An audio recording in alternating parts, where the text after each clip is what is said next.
Hey, we're back and Dominic and I are putting together ricotta casciatelli. So, Dominic, how much ricotta am I putting through the potato ricer? 1 chilo di ricotta. 1 chilo di ricotta. Okay, so this is the potato ricer and away we go.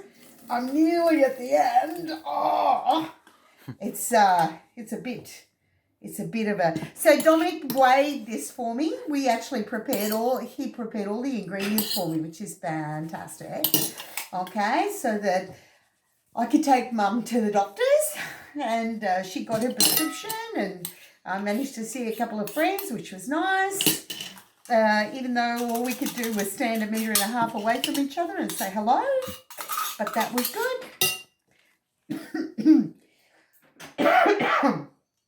Okay, now that's 1 kilo of ricotta and I've put it through the ricer and away go. Now we're going to make 2 kinds of casciatelli. We're going to make one with Parmigiano cheese, but we're also going to make some casciatelli with pecorino, the pecan pecorino. And the reason why I'm doing that is because I can, but because Dominic and we really like the pecorino cheese. And the thing is that the casciatelli are meant to be kind of sweet and sour kind of things, like the traditional ones. So we're just going to have a bit of fun. I'm not putting exactly the all full of the pecorino, but I'm putting quite a bit of it. Okay, so I'll just show you what I mean about that. I didn't have grated.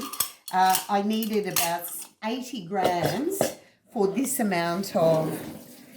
And so what I've done is I've mixed. You can see the pecorino and you can see the little red flecks. The little red flecks actually represents Chili.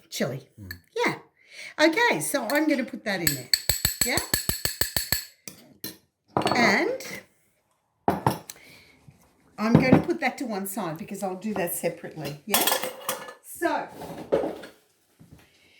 what's the next thing I add to this, Dominic? You add the parmesan. How much parmesan am I adding? It's 200 grams. 200 grams, so beautifully grated parmesan and? Sugar, 250. 250 grams of sugar. Yep. And?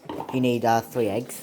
3 eggs. But you have to beat them up before. But I have to beat them up first. So Let me get another bowl over here. And what else am I supposed to add to this? A teaspoon of baking powder, very important. Yeah, okay.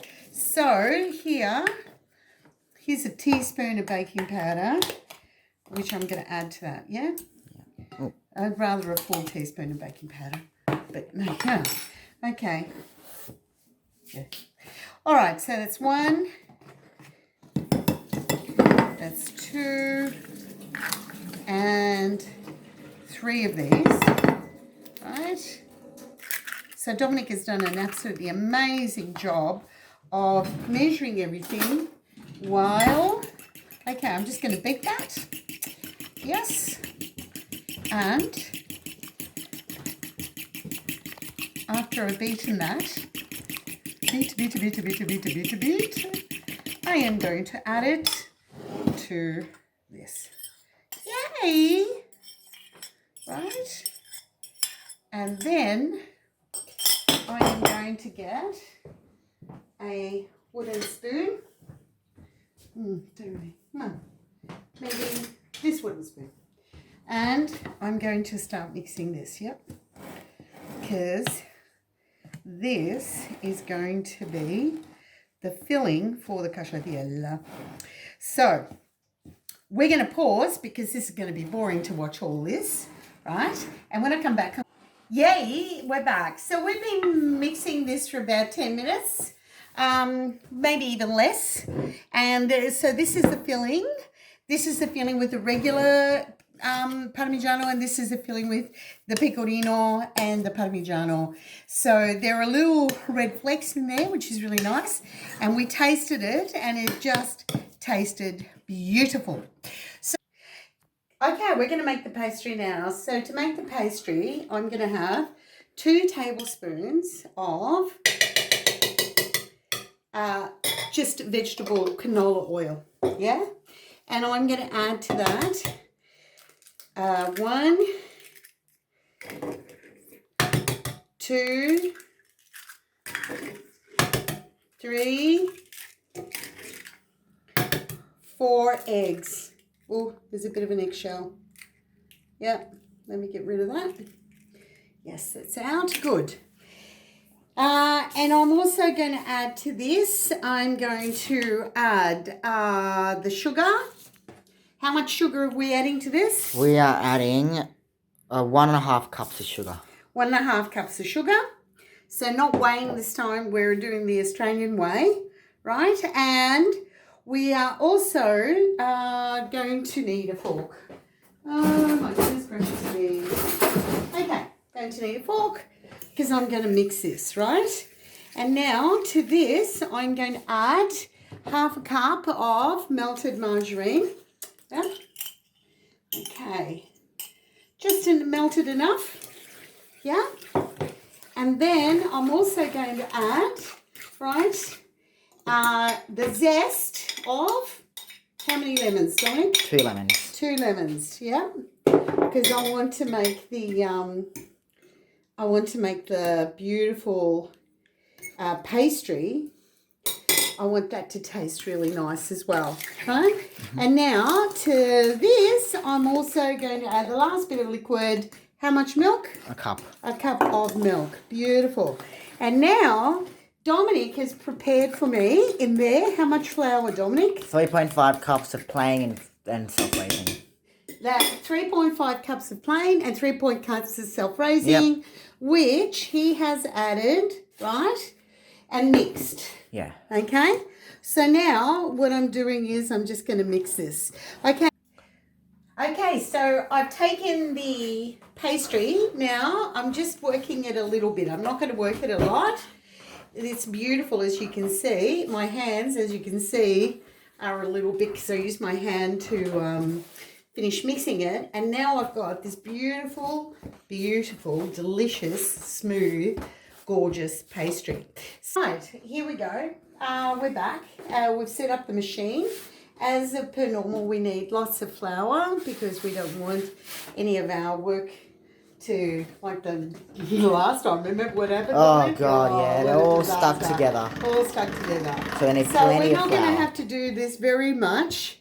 We're just going to put it through. Normally, we would put it through 7 times, yeah?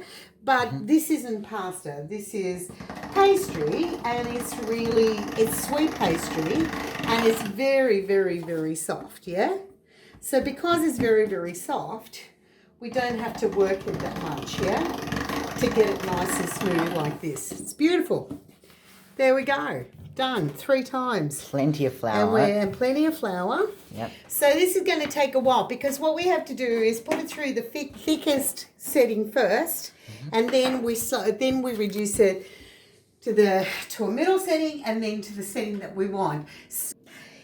Right, so I've now adjusted my pasta machine to bring the cylinders together. We've got a nice pile of pasta that we've made here, but if I try and put this through the machine at the narrower length, it's going to make it too long. So what I'm going to do is I am going to cut it in half. I'm going to make them all about this length. So some I'm going to cut in half and some I'm going to cut into thirds. And what have I got? Oh, this is actually, wow, look at that. That's it. Beautiful. That's the thinnest. I've actually accidentally put it on the thinnest, just because Mum's machine is a bit different from mine. And this is ready now to make the casciatelli. Okay, so I had it on 7, and 7 was just too thin. So I've actually put it on 6, and 6 is the right thickness. So what I'm doing, and I'm making really short pieces instead of really long pieces, because I reckon we'll be able to work more effectively with the short pieces. But this is the pastry that you want to end up with. This is the second last thickness. The really, really thin one was just too thin, and the pastry was breaking, and that was wrecking, and I didn't like it. So I only have to put it through once. You've done all the work by putting it through three. We actually ended up putting it through 4 times in the end, right? Which was much more effective. So if I go like this and like this, okay, and I put it through here, and I end up with, a nice piece of beautiful, beautiful sweet pastry, which I'm then going to be able to make into casciatelli. Okay. Okay, we're up to the construction part. Okay. So as you can see, I've gotten a teaspoon worth of the filling. I'm going to flip the pastry over, yeah? And then with a glass, okay, what I'm going to do is I'm going to do this, right? And look at that. Look at how nice each individual little casciatellis, and this will be leftover pastry which we'll either put through the machine again if we need more pastry to make these, or we'll make biscotti with them. But you'll see after we've gone through all of this what we end up with. Ciao. Okay, so they're ready to go in the oven. As you can see, Dominic has pricked all of the tops. That's to stop any explosions from happening. And we're putting in the oven 160 degrees actually, and it's going to be in here for 12 minutes. Okay. At 12 minutes we'll check. If they're cooked, we'll take them out. If they need a couple more minutes, we want them to have a little colour, just a little golden colour. Okay. Ciao. Here they are. After 10 minutes, these are the pecorino ones, right? And they have come out. And they, at 160, after 10 minutes, they're doing really well. So we just take the brush, right? And we just brush off the flour, okay? And then they're ready to eat. These ones are the ones I took out earlier. And I have to say, our opinion is delish. Yes. Right, now here we have all the leftover pastry. It's well and truly glutinous and breaking up. So what we're going to do, we've put it all together, all those bits and pieces. And what I'm going to do is I'm going to roll it and roll it and roll it again. And I'm going to make biscotti. These will be absolutely yum, yum, yum with coffee. And it's a way of using every little bit of the pastry without wasting any.